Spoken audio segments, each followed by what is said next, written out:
تو مشغولیت آگے مفسرین کہتے ہیں مشغولیت سنت کو تو مشغولیت کی وجہ سے نہیں چھوڑا جا سکتا، یہ ان کا اپنا عمل تھا، نفل سمجھ کے کرتے تھے، تو نفل لازمی نہیں ہوتا، تو پڑھا نہ پڑھا اس میں کوئی وہ نہیں ہے، ٹھیک ہے۔ تو یہ چیزیں ابھی آپ کے سامنے ہیں، ٹھیک ہے۔ آپ علیہ السلام عبد الاشہل قبیلے، بنی عبد الاشہل قبیلے میں آئے لوگ نماز مغرب کے بعد وہاں نماز پڑھ رہے تھے، فرمایا یہ کون سی نماز پڑھو؟ انہوں نے عرض کیا رسول اللہ نفل نماز، فرمایا گھر میں پڑھا کرو، نفلی نماز گھر میں پڑھا کرو۔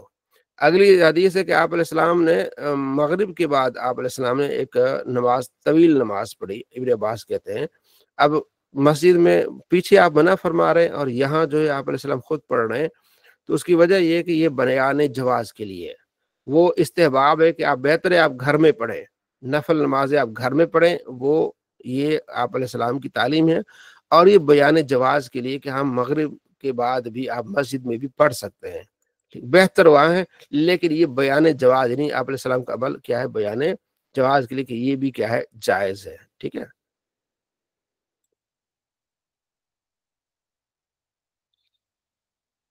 یہ حدیث جو میں آپ کو پوچھ رہا تھا کہ اچھا غالباً وہ اگلی حدیث، یہ حدیث ہے کہ عمر بن عطا کہتے ہیں کہ نافع بن جبیر نے بھیجا صاحب کو کہ وہ آپ وہ جو کوئی چیز پوچھ کیا ہے حضرت معاویہ سے، ٹھیک ہے، تو کہتے ہیں کہ صلیت معہ الجمعہ فی المقصورہ، مقصورہ میں نے حضرت معاویہ سے نماز جمعہ پڑھی، آپ نے سلام پھیرا تو میں کھڑا ہو گیا، تو میں نے نماز مکمل کی، ٹھیک ہے، تو حضرت معاویہ نے مجھے بلا لیا اور فرمایا اس طرح مت کرنا آئندہ، کیونکہ جب تم جمعہ پڑھ کے تم ساتھ والی نماز نہ پڑھو، یہاں تک بیچ میں کلام کر لو یا وہاں سے تھوڑا سا ہٹ جاؤ، کیونکہ آپ علیہ السلام ہمیں منع کرتے تھے کہ دو نمازوں کو جمع کریں، یعنی یہ حدیث کا خلاصہ یہ، جب آپ نے فرض پڑھ لیا اس میں اور بعد میں جو نفل پڑھنا ہے اس میں تھوڑا سا وقفہ ہونا چاہیے، دعا مانگ لے یا تھوڑا سا ذکر کر لے، اس کے بعد یا وہاں سے جگہ چینج کر لیں، یہ آپ علیہ السلام نے تعلیم دی ہے، تو فرض پڑھ کے فوراً نہ کھڑے ہو جاؤ، یہ آپ علیہ السلام کے صحابی بتا رہے ہیں، ٹھیک ہے نا۔ حضرت عبداللہ بن عمر جب مکے میں ہوتے ہیں نا، جمعے کے بعد 2 رکعتیں پڑھتے ہیں، ٹھیک ہے، صلی الجمعہ بمکت، ٹھیک ہے، 2 رکعتیں پڑھتے ہیں، اور ثم یقدم فیصلی اربن، پھر اس کے بعد 4 رکعتیں پڑھتے ہیں۔ جب مدینے میں ہوتے تو گھر میں جاتے اور 2 رکعتیں پڑھتے، مسجد میں نہیں پڑھتے تھے، ٹھیک ہے۔ یہ عبداللہ بن آگے روایت ہے رأیت ابن عمر صلی بعد الجمعہ رکعتین ثم صلی بعد اربعا، اور ایک راوی کہتے ہیں کہ میں نے جو ہے عبداللہ بن عمر کو دیکھا کہ آپ 2 رکعتیں پڑھتے تھے جمعے کی، اس کے بعد پھر آپ 4 رکعتیں پڑھتے تھے۔ یہ راوی نے آپس میں دیکھا تو وہی عمل ہو گیا نا کہ پہلے آپ 2 رکعتیں، یعنی جمعے کے بعد 6 رکعتیں، پہلے 2 پھر 4، یا پہلے 4 پھر 2، جو بھی آپ کر لے، یہ چیزیں ہیں، ٹھیک ہے جی۔ تو یہاں تک اب رات کی نماز یعنی تہجد کی نماز کی فضیلت، عائشہ فرماتی ہیں کہ آپ علیہ السلام جب عشاء سے فارغ ہو کے یصلی فی بین ان یفرغ من العشاء 11 رکعتیں پڑھتے تھے، ٹھیک ہے، یصلی من کل رکعتین، اور ہر 2 رکعتوں کے بعد سلام پھیرتے تھے اور 1 رکعت پھر ساتھ ملا دیتے وتر کے لیے، ٹھیک ہے جی۔ تو اس طرح آپ 11 پڑھتے تھے، آپ 13 بھی پڑھتے تھے، آپ 8 بھی، مختلف جو آگے روایتیں آ رہی ہے۔ آپ علیہ السلام اذا صلی رکعت الفجر، ٹھیک ہے، جب آپ فجر کی نماز پڑھتے تھے اگر میں جاگی ہوتی تو آپ مجھ سے باتیں کرتے، نہیں تو پھر آپ پڑھ کے چلے جاتے، ٹھیک ہے جی۔ اگلی حدیث میں 13 رکعتیں، ان میں سے وتر بھی ہے، 2 فجر بھی ہے، تو اس طرح آپ علیہ السلام 13 رکعتیں پڑھتے تھے۔ حضرت عائشہ سے پوچھا گیا کہ آپ علیہ السلام رات کو، فرمایا 7 و 9 و 11 رکعت، ٹھیک ہے، آپ 7 بھی پڑھتے تھے، 9 بھی پڑھتے تھے، 11 بھی پڑھتے تھے، ٹھیک ہے نا، یعنی فجر کے علاوہ، فجر ملائیں تو 7، یہ 9 ہو جائے گی، 9 11 ہو جائے گی، 11 جو ہے وہ 13 ہو جائے گی، تو اس طرح آپ علیہ السلام پڑھا کرتے تھے، ٹھیک ہے، اور اس کے بعد فجر کی مختصر 2 رکعتیں پڑھا کرتے تھے۔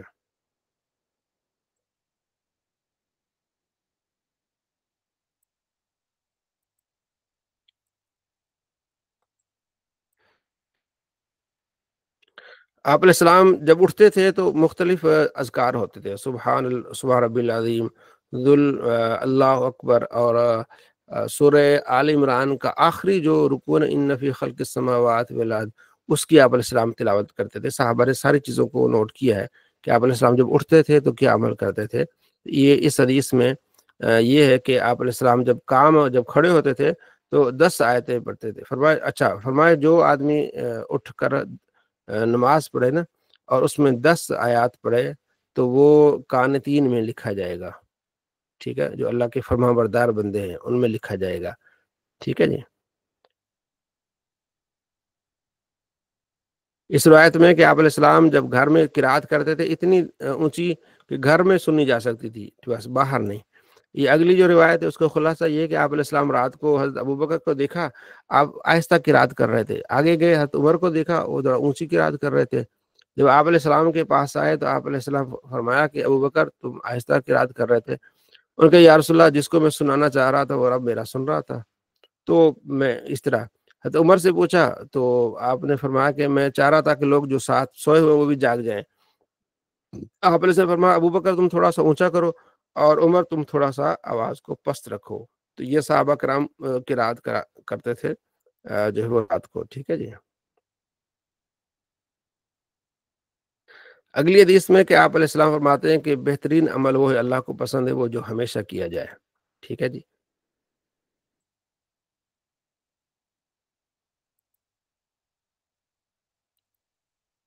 اب آخری باب ہے ہمارا آج کا، وہ یہ ہے رات کی قیام کی فضیلت، تہجد کی فضیلت.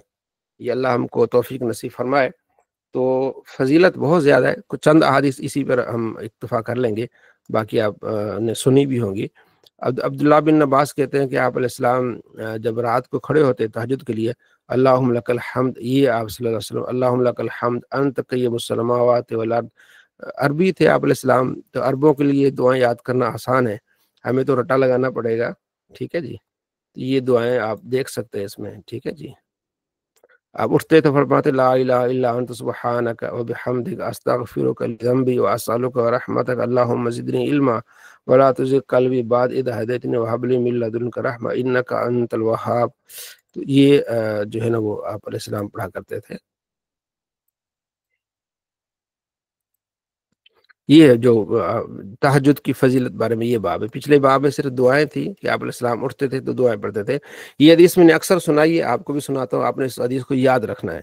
یہ جو حدیث ہے آپ علیہ السلام فرماتے ہیں کہ جب آدمی رات کو سوتا ہے تو شیطان اس کی گدی پر 3 گرہ لگاتا ہے اور کہتا ہے سو جا رات بڑی طویل ہے. جب بندہ اٹھتا ہے اللہ کا ذکر کرتا ہے ایک گرہ کھل جاتی ہے. ٹھیک ہے. جب وضو کرتا ہے دوسری گرہ کھل جاتی ہے.